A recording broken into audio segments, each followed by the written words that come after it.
ശ്രീദേവി സ്റ്റഡീസിലേക്ക് ഏവർക്കും ഹൃദ്യമായ സ്വാഗതം. ഇന്ന് ഒരു കണക്കാണ്.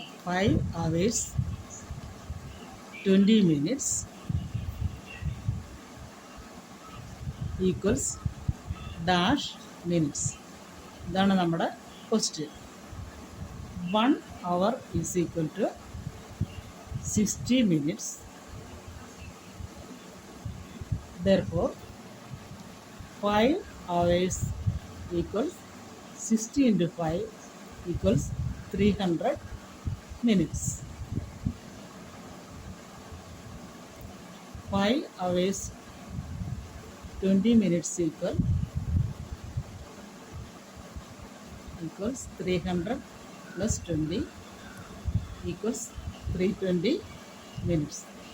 നിങ്ങൾക്ക് വീഡിയോ ഇഷ്ടമായെങ്കിൽ ലൈക്ക് ചെയ്യുക, ഷെയർ ചെയ്യുക, സബ്സ്ക്രൈബ് ചെയ്യുക.